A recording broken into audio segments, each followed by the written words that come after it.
இன்னைக்கு தான் பார்த்தீங்கன்னா கனகதாராசம் தோன்றிய நாள். ஆக்சுவலாக கனகதாராசம் ரொம்ப ரொம்ப விசேஷம்.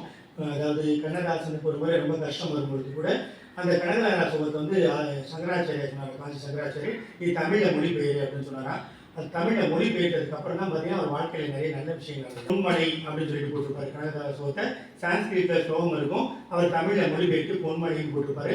அந்த புத்தகத்திலேயே கூட இந்த விளக்கத்தை கொடுத்துருப்பார். வெள்ளிக்கிழமை நம்ம தொடர்ந்து கனகதாராசத்தை தமிழ்லையும் சமஸ்கிருதத்தையும் படிக்கலாம். அப்படி இல்லைன்னா யூடியூப்ல போட்டு கனகதாராசம் போட்டிங்கன்னாவே அந்த மந்திரம் சாண்டி வரும். அந்த மந்திரத்தை ப்ளே பண்ணலாம். வெள்ளிக்கிழமை ப்ளே பண்ணி அந்த கனகதாராசத்தை படிக்கிறதும் கேட்கறதும் நமக்கு மகாலட்சுமியோட நிறைய பிடிக்கும். கனகம்னா தங்கம், தாரானா மழை பொழிவது, அதனால செல்வ மழை பொழியும், தங்க மழை பொழியும் அப்படிங்கிற மாதிரி அதிகம். ஒரு வீட்லயே அந்த மாதிரி பொழிஞ்சிருக்காங்க.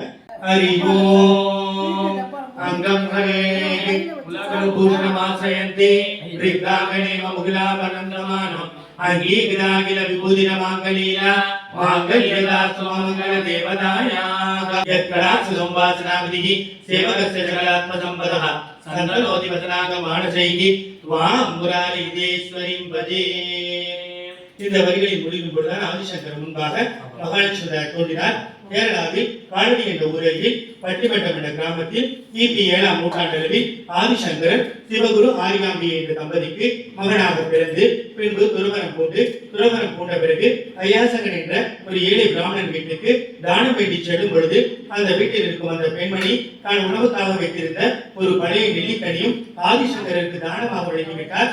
அந்த பெண்மணியின் தான குலத்தை அறிந்து வைத்த ஆதிசங்கரர் அப்பொழுது மகாலட்சுமி நோக்கி பாடிய பாடலே கனகதாராசம் என்று அழைக்கப்படுகின்றது.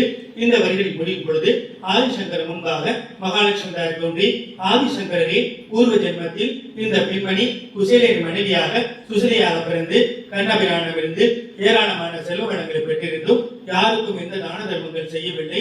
ஆனால் தான் இந்த ஜென்மத்தில் அவர் மிகவும் கஷ்டப்படுகிறார் என்று கூற, அதற்கு ஆதிசங்கரோ இந்த ஜென்மத்தில் அவர் தான் உணவுக்காக வைத்திருந்த ஒரு பழைய நெல்லிக்கனியும் எனக்கு தானமாக வழங்கிவிட்டார். ஆனால் தயவு குறித்த வெள்ளத்தில் அருள்மணி கூறி வேண்டிக் கொள்ள ஆதிசங்கரை பதிலை கேட்டு மனமகிழ்ந்த மகாலட்சுமி தாயார் அந்த ஏழை பெண்மணி வீட்டில் தங்க நெல்லிக்கனி மழையாவை பொழிந்தார். இன்றும் அந்த இல்லம் கேரளாவில் காடலி என்ற ஊரில் பட்டிமட்டம் என்ற கிராமத்தில் சொர்ணத்து மனா என்று கேரள அரசால் பாதுகாக்கப்பட்டு வருகின்றது. இந்த வரிகளை முடியும் பொழுது ஆதிசங்கர் முன்பாக மகாலட்சுமி தோன்றியதால் முக்கியமான ஹோமங்களின் பொழுதும் பூஜைகளின் பொழுதும் இந்த வரிகளுக்கு அதிக முக்கியத்துவம் கொடுக்கப்படுகின்றது.